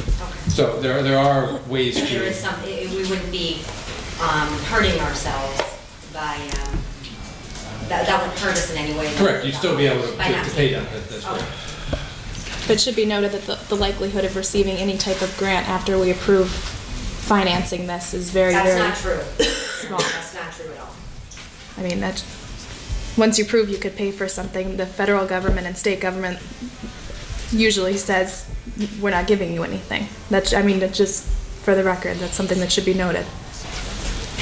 If I can only add on top of that, though, we've talked to Representative Paszynski even before we entered into this, and he was actually the one that suggested, going back to when the Army Corps of Engineers was back here in summer, that he was the one that suggested we look at financing the repairs with a bond, that he would work to get us, whether it's, LSA money or any type of grant money to help pay off that bond as well. Now, there's no guarantee, and there's nothing that's been delivered yet, but to that end, when we talked about the refinancing with him as well, he said that he'd continue to work to that end, I believe. Right, but LSAs are also very minute. Was also in that meeting as well. So, I mean, any LSA amount of money that we're going to get is going to be very nominal. So. I have one question, this might be best handled by our attorney. If we move forward with the first reading, we're voting on what is here, which would mean that if we changed course, we would have to start all over again if there's significant changes. So voting on this right now until we're comfortable is probably not the most prudent thing to do. That's what Bill's saying. Yeah. I think we should table it. If we make significant We should table changes it. in this, then that would cause this to start all over, obviously. So to vote on this right now, if we're not totally comfortable on it, and I'm speaking from generalities here, we would have to start all over again with a new ordinance that would cover the specifics, if in fact it were to change. And if not, then this would be it. Well, maybe one comment, if I may on that. So probably what would occur, we just need to think through this a little bit more, is the other options would more than likely be less than these maximum amounts that are currently in the ordinance, both in totality and in each maturity. So I'm not sure exactly what the city's protocol is for modifications to an ordinance between first reading and second reading, if they just have to be read in the minutes, but it would probably be the schedule, the debt service schedule that would be in there. We could maybe make that lower instead of 52 million, depending on the scenario, if it would change, make that lower.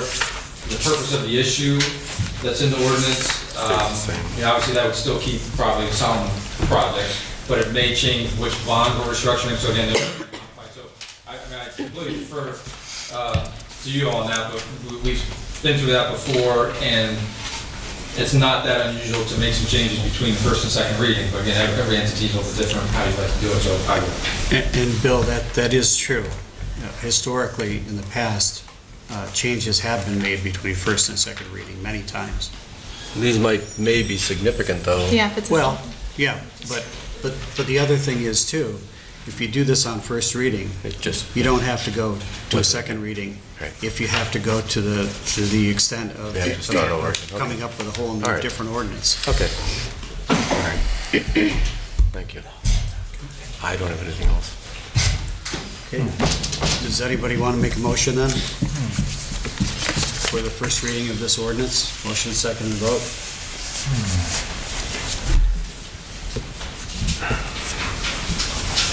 I think I sense an uncomfortableness here, so.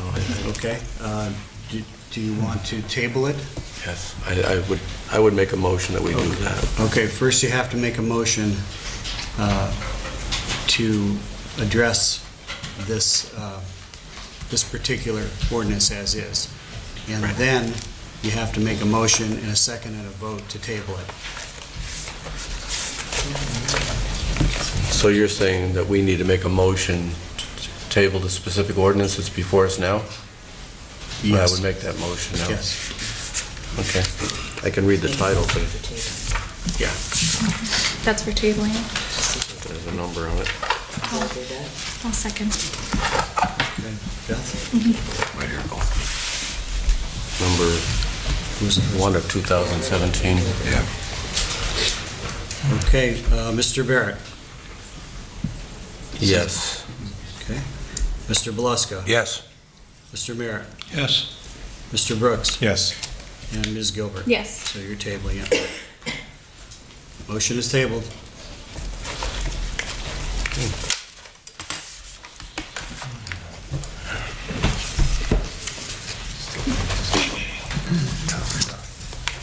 Maybe in a public hearing. Unless you want to go to the, we always go to Okay. presentation by council. Okay. Pretty much. Bill, do you have anything to No, make? I don't have anything more. Thank you. Mike? Ted? He left. Maybe Joyce could help me then.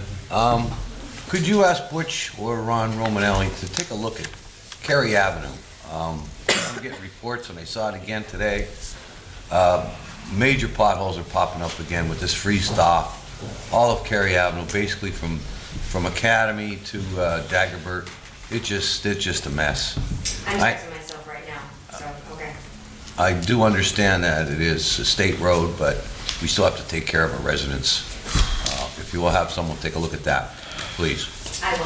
Thank you. I will do that. Thanks, Chair. Okay. Mike Merritt? Nothing new since Tuesday, but thank you. Tony? I see, Christina and Lisa,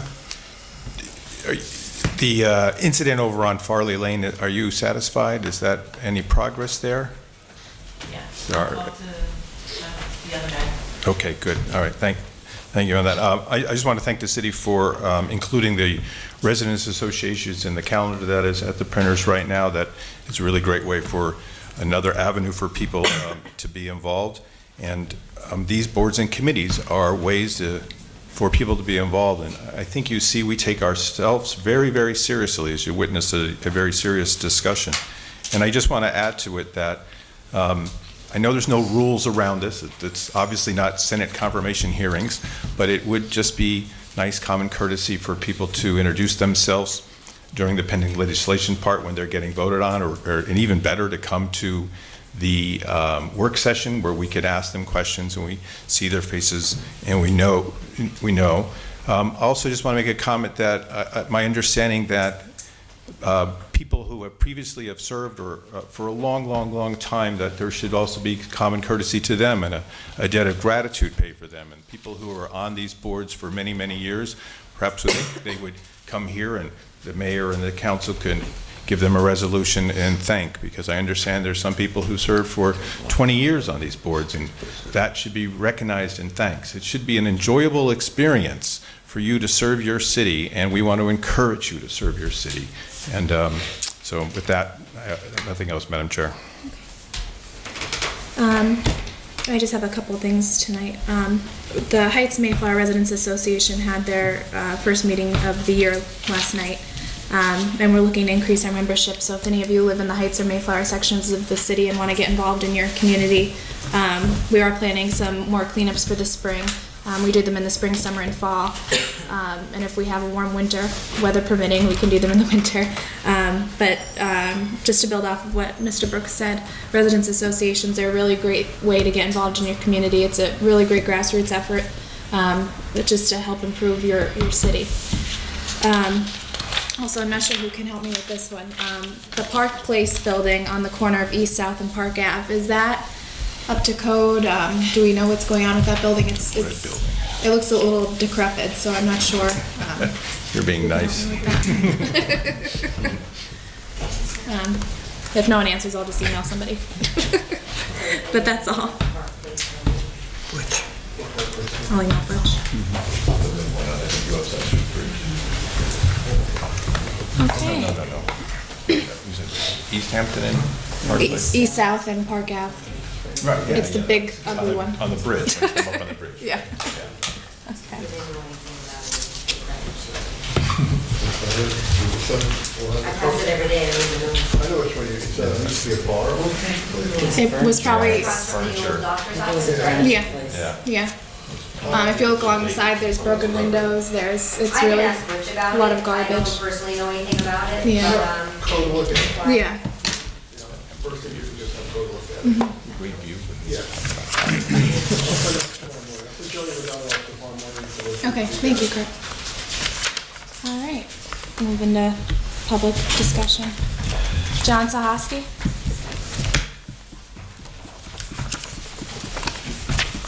John Tosky, Almond Lane.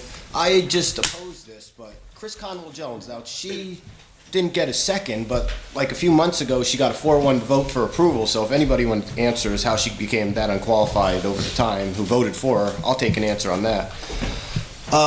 With this debt service, if you guys got to do that, I don't understand how we're still paying people for the health care, paying for people's health care and paying for people's, buyouts.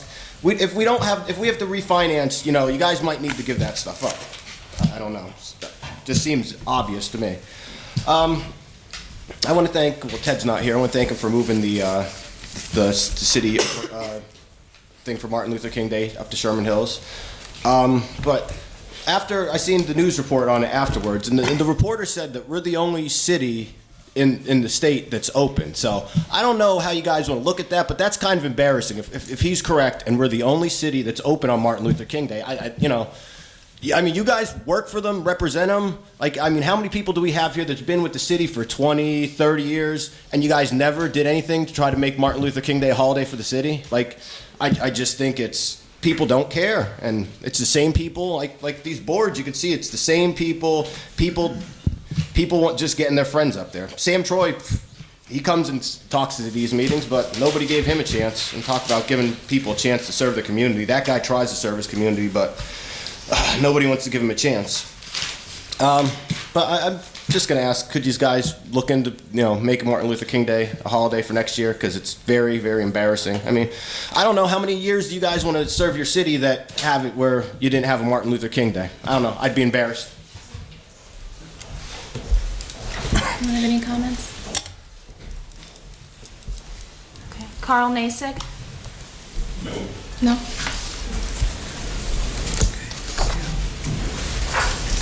Richard Goldberg?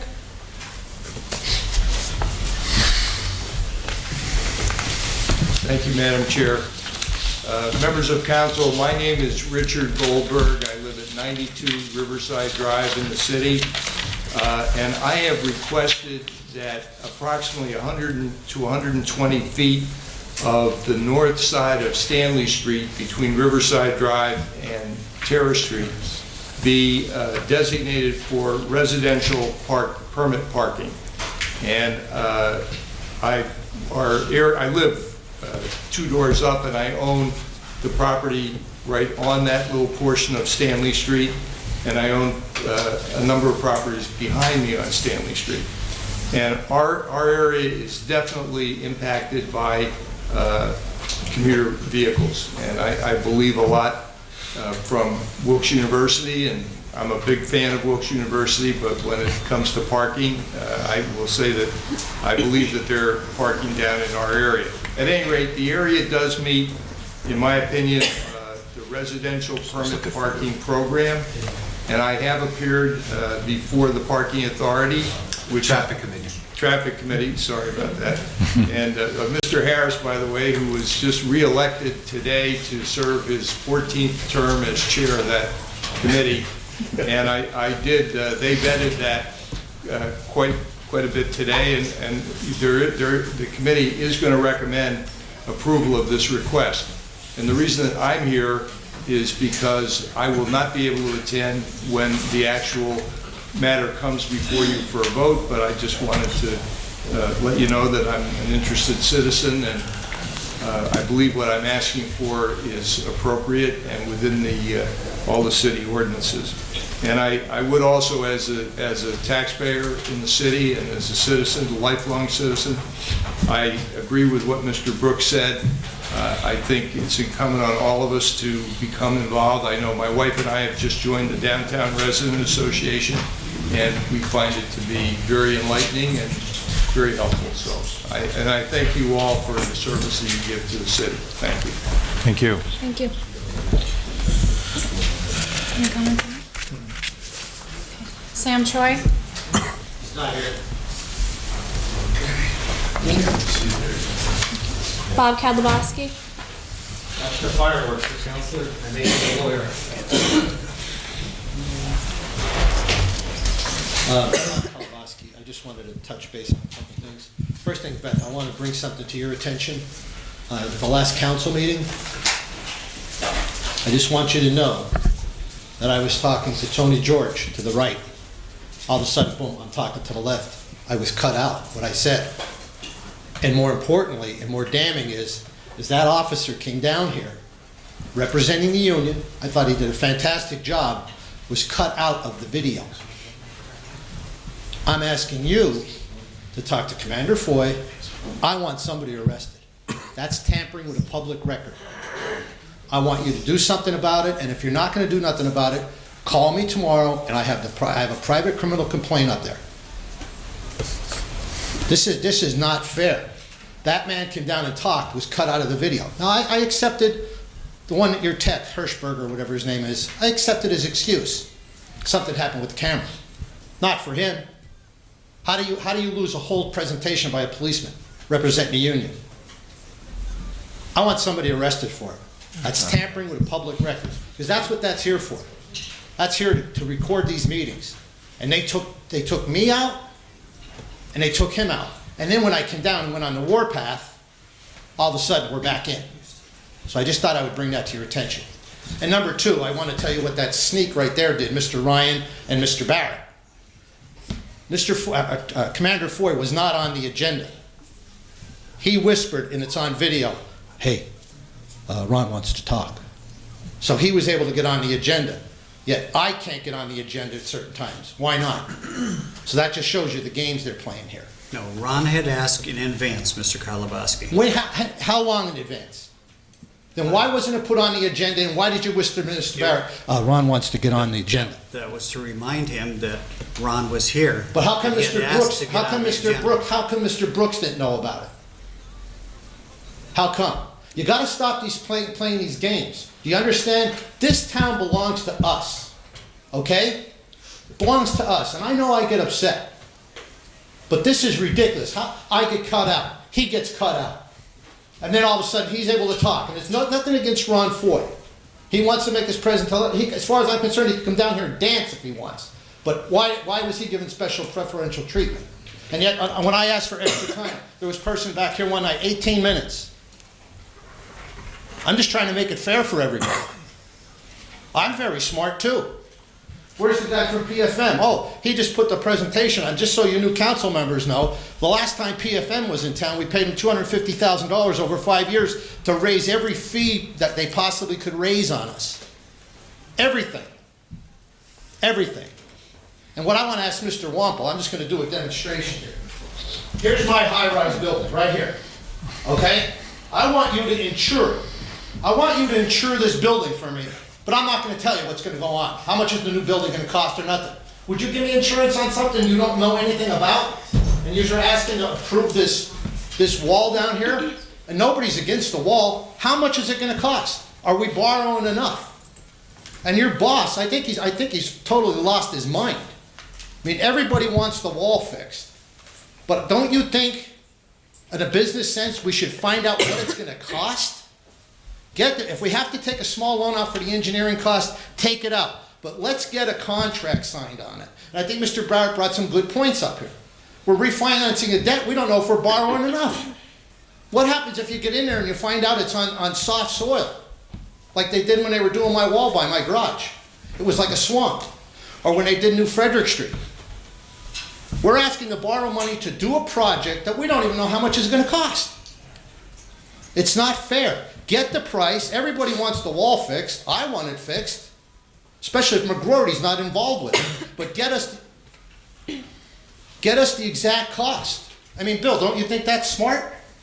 I mean, how could you put a transmission on to give me a price on putting a transmission in my truck when you don't know what it's gonna cost? You don't know how much you gotta pay for it. It's ridiculous. So I just wanna know, Beth, I want you to call me tomorrow and let me know what you're gonna do. There's no excuse for them cutting us out of the video. That's wrong. And that's the games that are being played here. And I only got 19 seconds now. But the thing is, you have to also, you gotta lighten up these council rules. Remember, what's the difference I mean, where are you all going? What's the difference? Like it was Kathy Kane, the witch from up in the Heights, that she was the one who cut our times from 10 minutes to 5. And just something else I want to bring to your attention. I just received information on a petition that was filed a few years back. Matter of fact, 2 years ago. And the forgeries might have been done right in this building by a former city official. And I have everything typed up, ready to go to the DA's office and the magistrates. So just so you know, it possibly happened in this building that a former city official forged signatures on a petition for a magistrate's office. So I just wanted to tell you that. So I'm asking you this. Get the exact price and I know I'm over time, sorry. If this PNC Bank is willing to do this and make $400,000, why don't we put all this together and go out for other proposals? I mean, like people like Warren Buffett, why don't we get exactly how much debt we have? Maybe there's other people, some billionaire will come in and finance our whole debt cheaper. Because right now, money's not bringing much. These money markets are not bringing much. So why don't we get some other proposal? Well, I'm trying to finish.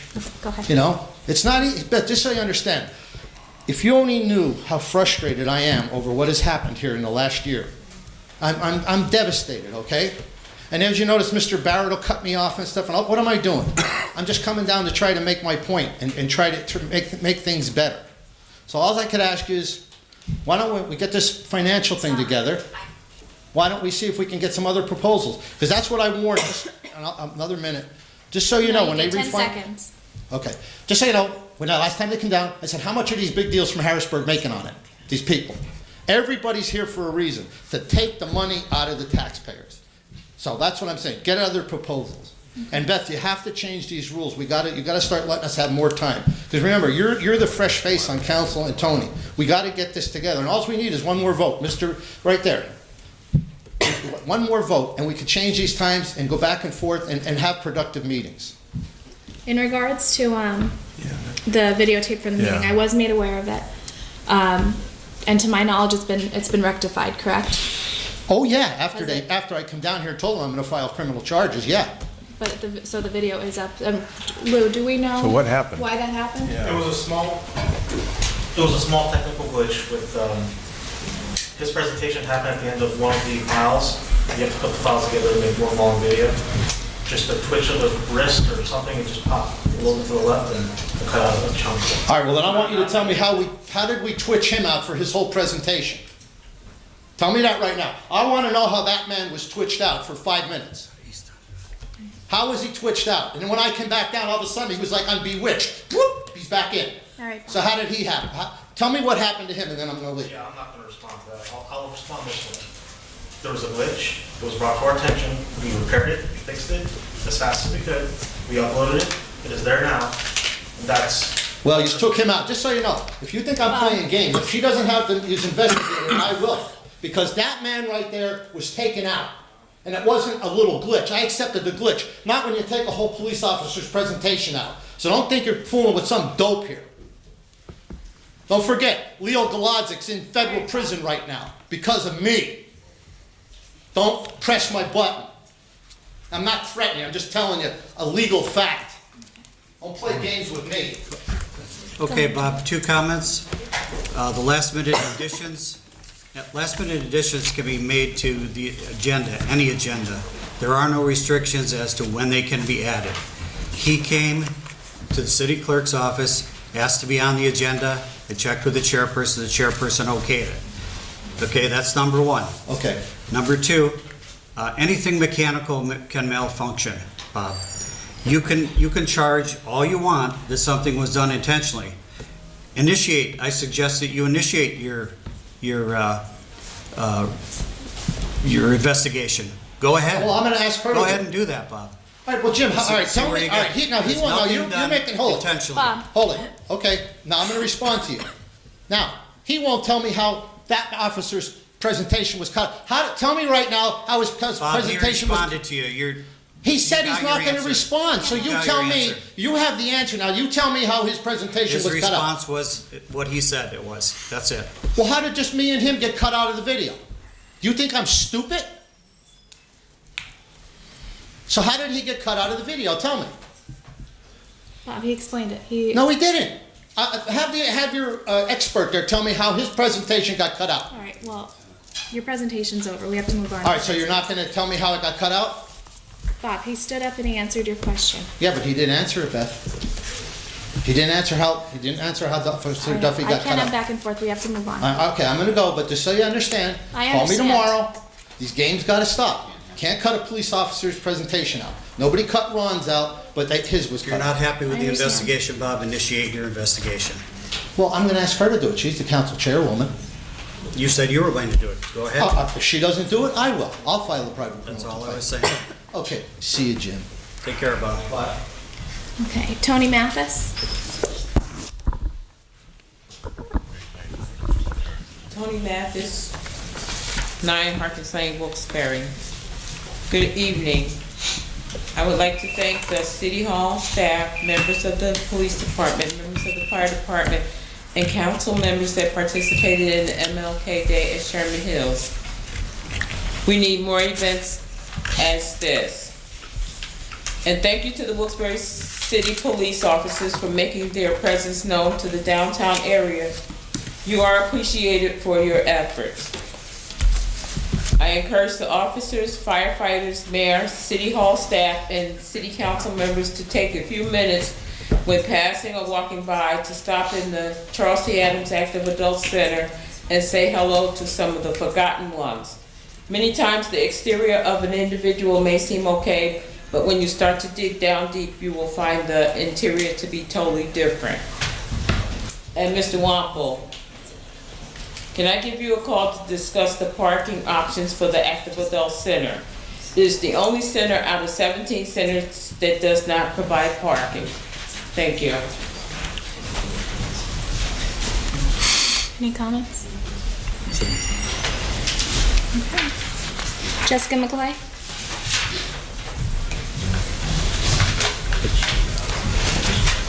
Hi, Jessica McCoy, North Pennsylvania. A quick question. What exactly does the General Municipality Authority do? Can anybody on council tell me what exactly? It's a golf authority. Right, but what does the authority, what would Sam Troy be doing if he was on that authority? Could you finish your presentation and then we'll answer your question? That's my only question. I was chairman of that, so I know very well what they do. They have meetings monthly, discuss problems, expenses, just as you would at any other meeting that discuss bills, discuss payment of bills. Of the golf course, or of both golf courses? Revenue and income, yeah, of the golf course. It's strictly golf course. Okay, that was all. Thank you. All right. Motion to adjourn? Motion. Motion granted.